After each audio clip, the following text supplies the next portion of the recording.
This is the first of 3 videos about academic writing.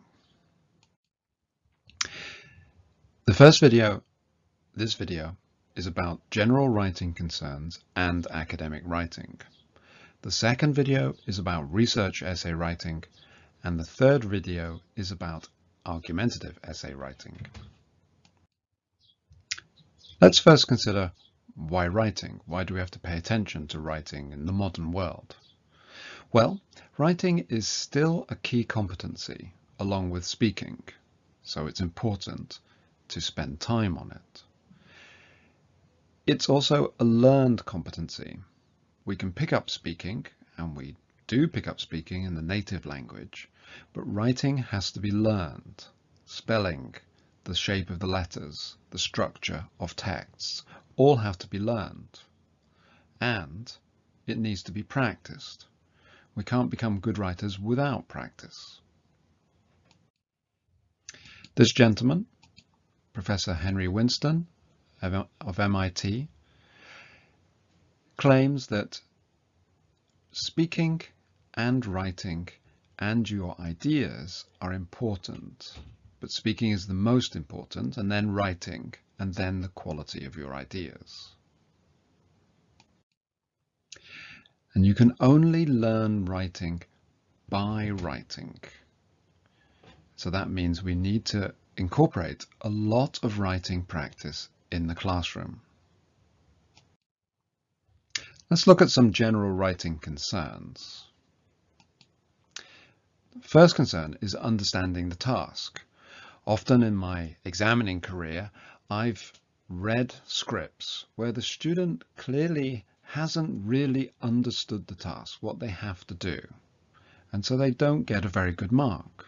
So this is essential. You can't write a good essay unless you understand the task. That's obvious. But you also have to have something to say. From reading examination scripts, it often appears that the candidates have one idea or have half an idea, and they cannot generate other ideas in the exam room. And so they don't do very well because they haven't thought about the topic in any meaningful way before they get into the exam. So our students need to have something to say. You can't write if you don't have anything to say. So we need to work with our students on generating ideas, but in the exam, really, it's too late. If they're trying to generate ideas in the exam, it's a bit too late, and their ideas are not going to be very good ideas. So we need to spend time from year 10 to 12 thinking about topics, figuring out what are the different aspects of the topics, because topics are not just one question, topics are multiple questions, multiple issues. We need to find examples to illustrate these different aspects of topics. We need to decide on their opinion, or the students need to decide on their opinion, and they need to produce topic notes which they can use for revision. So in these topic notes, they need to list the aspects of the topics. They need to write their opinions on each aspect. They need examples to support their opinions on each aspect, and useful language, for example, collocations, which they will use when writing or speaking about the topics.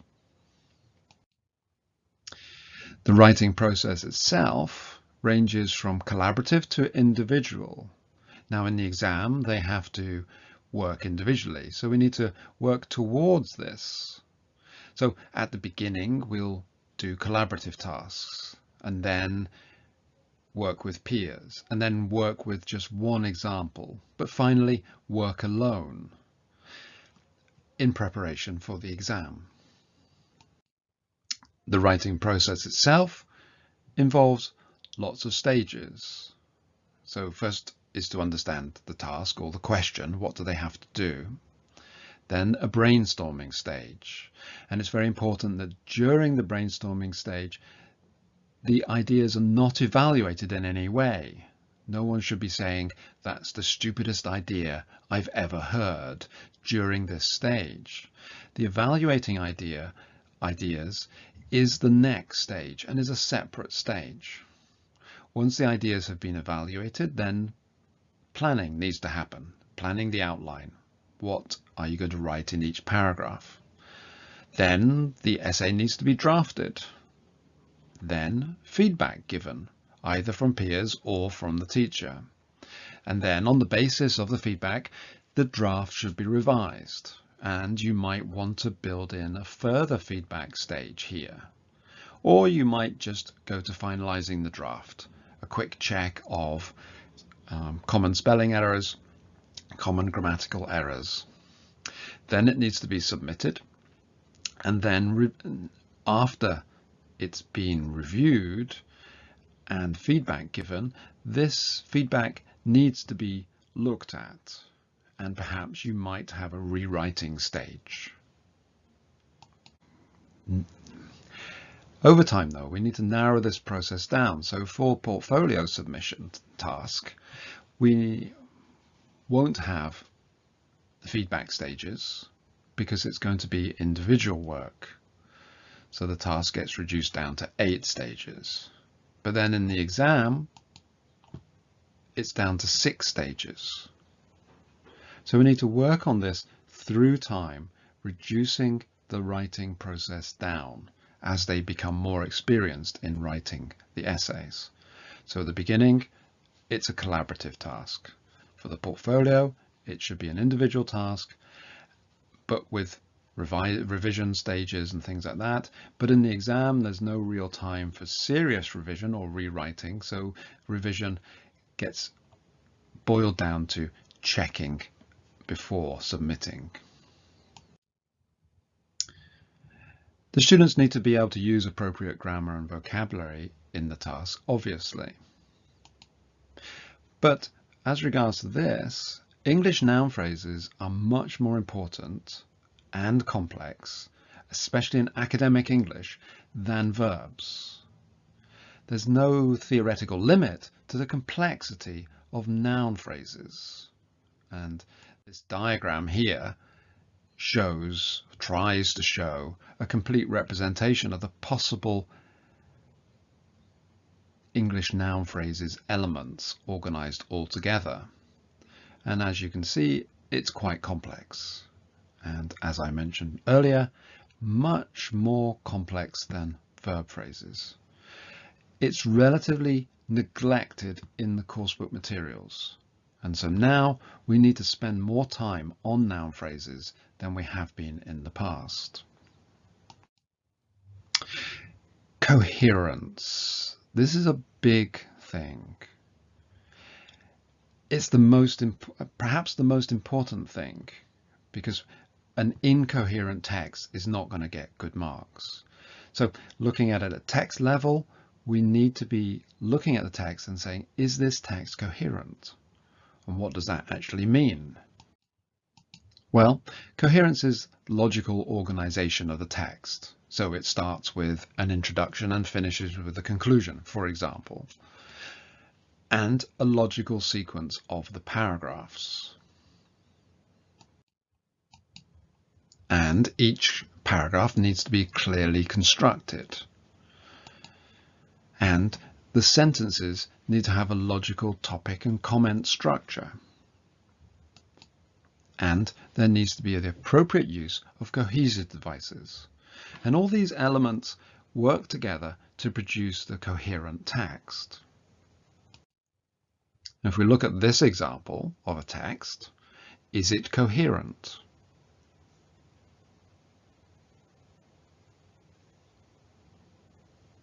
And the answer is no. The topics of the sentences are not logically organized. We start with information about Ernest Hemingway and then his wartime experiences, about his first novel, A Farewell to Arms, and that in itself is coherent. If it was just the first 2 sentences, it would be a coherent text. But then we go back to his childhood, where he was raised, and then we jump forward again to 1918. So that's incoherent. And then we go back to after high school. This is before he was wounded in 1918. So the sentences are not logically organized. A logical organization would be chronological, like this text. Now that's an extreme example of incoherence, and you wouldn't expect a student to write that, but often I see incoherent text which is not structured in the right way, either in terms of the sequence of the paragraphs or of the sentences within the paragraphs. If we look at this example, which is an example from an interesting essay about Tom Wolfe, this is coherent, but it's mainly coherent through the sequencing of the sentences and how they're linked together. And this is done by referencing, which is going backwards through the text. So these words are linked like this. So Tom Wolfe is the subject of the first sentence, and then we've got this link back to that in the second sentence. And in the second sentence, we've got financial instruments, which are linked backwards from the third sentence. This dummy subject, it, and the business deals relates back to the financial instruments. And then this relates back to the business deal. And then we have no role, the public has no role, and the contrasting power links back to this no role with those and critics. And then we have the link, the public and the populace. So this is coherent because of the topics and the comments and the links between the sentences like this. Now, cohesion is a big part of coherence, but cohesion is often thought of signposting, but unsophisticated cohesion is signposting. What we really want is cohesion as an unnoticed structure which is supporting the coherence of the text in the way that the matches in the picture are supported invisibly. That's what we really want. Because linking words are often the first thing you think about when you think about cohesion. Like firstly, in conclusion and things like that. But they're not really the most important. Referencing is at least as important, and normalization, making nouns out of verbs, for example. These are also important. These kind of cohesive devices, these generally sentence initial cohesive devices, are more useful for speaking than for sophisticated advanced level writing. At lower levels, we generally find that students or candidates use basic cohesive devices and but, for example, firstly, maybe, or they're missing or repetitive. They know a couple of the basic cohesive devices, therefore they use them. Mid-level, they've been taught a lot of these sentence initial devices, and these are overused, and it's almost mechanical. So you see firstly, and you know that secondly and thirdly and finally are going to appear in the paragraph. It's not sophisticated use of cohesive devices. At a higher level, where our students should be, the cohesion is hidden through referencing and things like that. It's not overt. So higher level writing, we have hidden cohesion, fewer sentence initial cohesive devices like firstly, secondly, in conclusion, more referencing, more normalization, and a reliance on a logical topic comment sequence. And that's what we should be looking for in our students' writing. So we should need to be de-emphasizing the use of these sentence initial cohesive devices because they're no longer intermediate students. Thinking about language itself, he's, he'll, won't, till, these are spoken forms, but they also appear in writing, but in informal writing. So contractions like this don't have a place in our essays, don't have a place in academic writing at all. And smileys and things like that, and abbreviations like lol and things like that. These are completely inappropriate in our written work. Now, I strongly think that students should have legible handwriting. Well, handwriting versus electronic is a big question. Okay, I am strongly in favor of handwritten work. Why? Well, for a number of reasons. Okay, writing by hand enhances the learning. If you have to write the letters and write the words, through writing you learn how they look. And this is completely different from typing the words. So merely by writing by hand, you're aiding the learning process. And also, if you're writing drafts of essays electronically, what you do is you correct the electronic version and save that version, and you lose what came before. Whereas if you're handwriting, you have a record of what you had before. So from a drafting perspective, it's much better to have a handwritten draft and then a second handwritten draft, so that you can actually remember what your previous draft looked like. And it's a much better process of correcting a handwritten draft than correcting an electronic draft. Our learners are still at school. They're learning. Preparing an academic essay at university is a completely different task from preparing an essay at school. Handwriting is so much more learning friendly that it, to my mind, it's not really a question of handwritten versus electronic. Handwritten wins every time. Where and when is another question, and I am strongly in favor of writing in class. Now, why, you might ask? Well, the main reason is that we show what we think is important by what we spend time on. If we spend all our classroom time doing grammar exercises, that's what the students will infer is important. I must do grammar exercises. If we spend time on, if we just give writing as homework, we're not showing that it's worth spending precious classroom time on. But on the other hand, if we spend time on writing in class, we are saying this is important enough for us to spend precious classroom time on.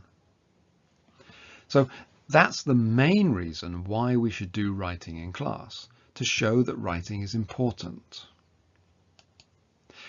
And we should do it as often as possible. How much writing? I think 5 essays is a minimum in year 12, but we should also be thinking about essays in year 10 and year 11. 1 essay is not enough. 5 is a minimum. Hopefully you'll have time to do more. Plagiarism is another issue which has come up in the course quite a lot. And let's think about plagiarism for a moment.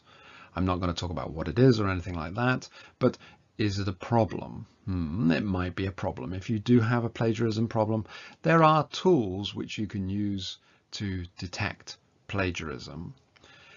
But I think that plagiarism is only a problem if you let it become a problem.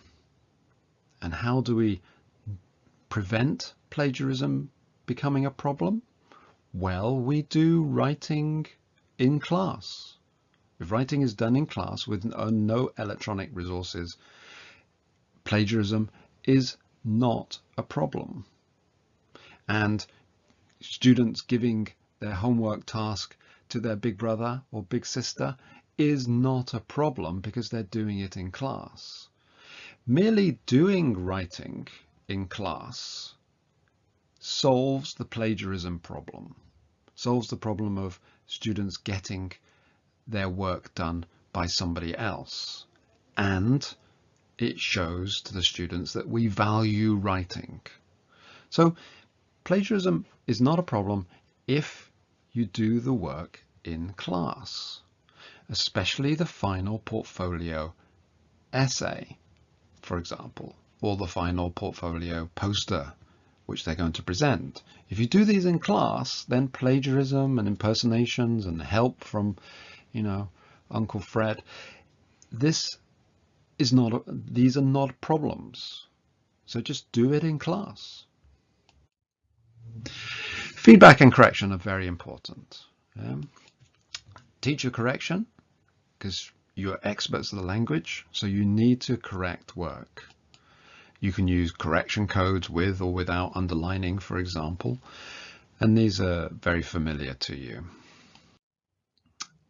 Marking versus feedback is an interesting question. You might want to give them a percentage mark, or you might want to give them a mark after 10, whatever. Yeah. But really, this is the least important aspect of feedback. It's not unimportant. It shows them how they're doing, but it's the least important part of feedback, because developmental feedback is the most important.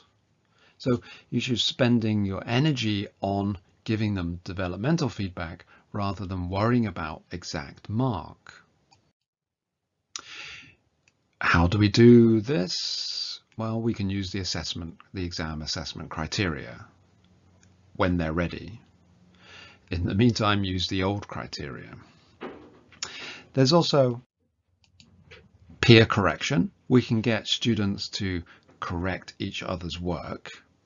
Now, they won't be able to give extremely good grammar correction, for example, and lexis correction, but we could ask them to think about these questions. Is it a good answer? Why not?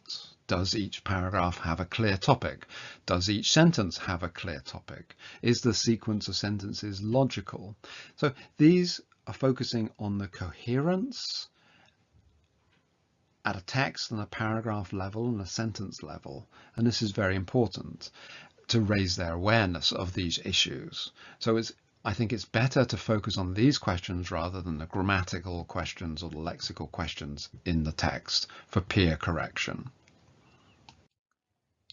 And as I mentioned earlier, developmental feedback, you might consider giving them a form. So you give an overall comment and you highlight the good points, and then you highlight the points to consider using some kind of form instead of writing on the script. Or you might want to give them an even more structured form like this essay feedback form, which considers, you tick all parts of the question answered. Is it in logical order? Does it have a clear introduction, clear paragraph, clear conclusion, clear and relevant examples? Are the reasons given? Is the opinion given? Isn't the writer's opinion, is it clear? Is it given? These are important aspects of essays, and then vocabulary, grammar, errors, and an overall comment. So you might want to use this kind of form to be even more structured. But the learners themselves, they need to build up a personal writing record. Words they misspell, words they misuse, grammar mistakes they make, any other points to remember.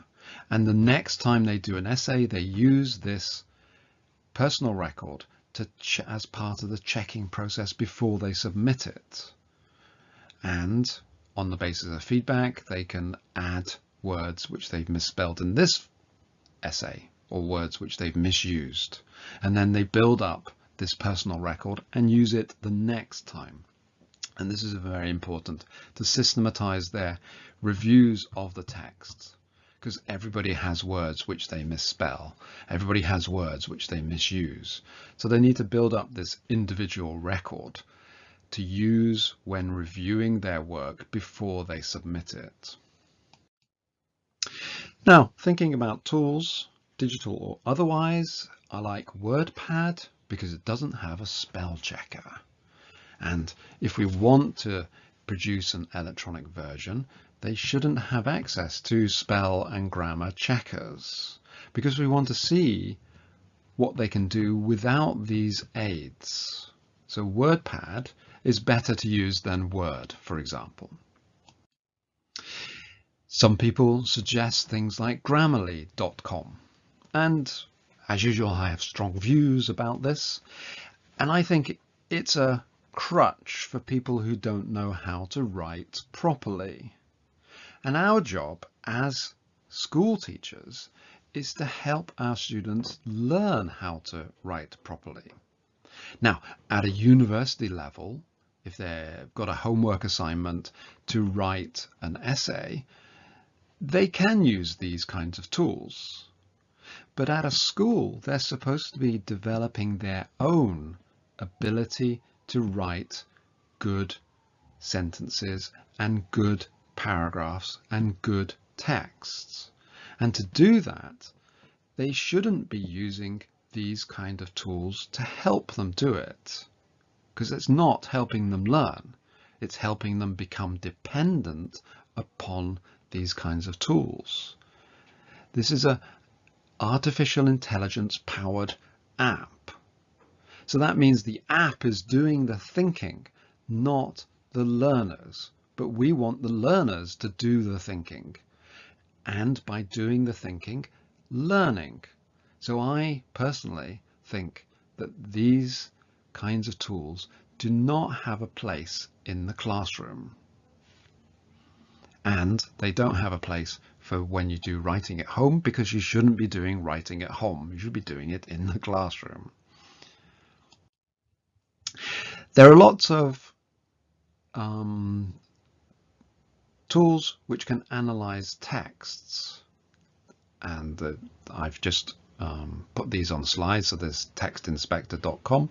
These are for English language. I have no idea about other languages.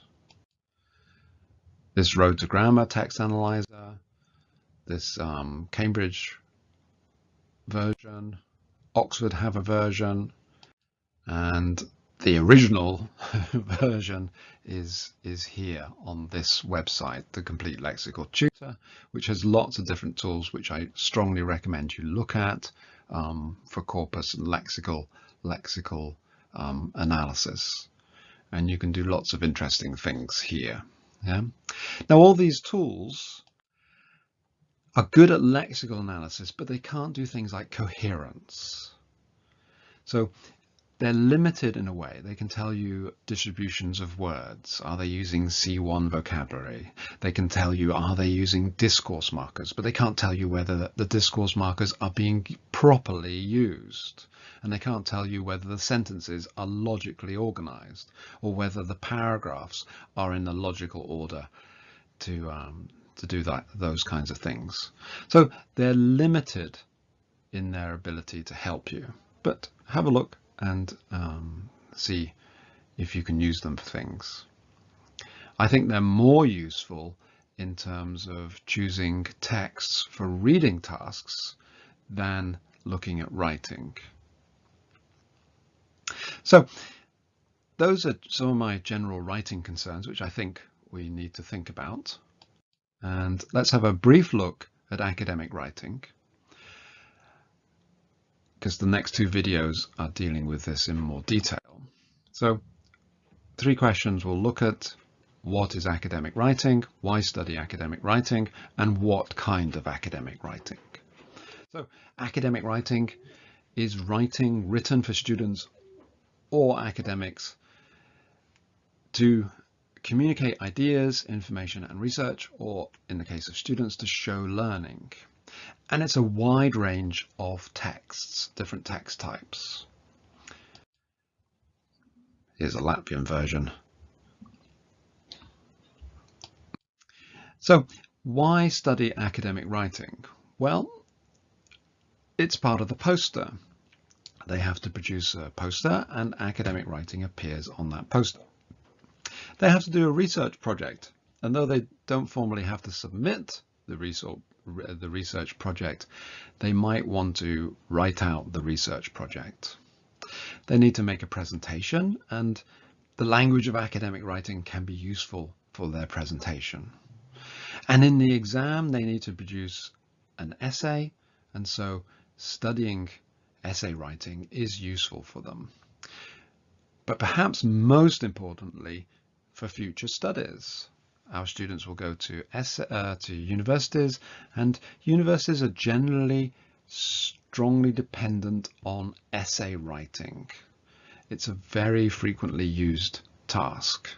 So academic writing, essay writing is very important. Now, two kinds of academic writing which I think we should be focusing on are the research essay and an argumentative essay. Now, because in the exam they have to do an argumentative essay, we need to spend more time on it. So I suggest a 20%, 80% split, but you might vary that. So in the next two essays, we'll look at the next two films, we'll look at research essays and argumentative essays. So in summary, writing is a key competency. It's a learned competency, practice competency. We need to practice it. We need to think about the process in different terms as a collaborative process and work towards it being an individual process at the end of the course. We need to spend more time thinking about coherence and not just about cohesion. Cohesion is a tool which we use to achieve coherence. We need to think more about giving feedback than marks. Give them marks, but don't worry too much about it.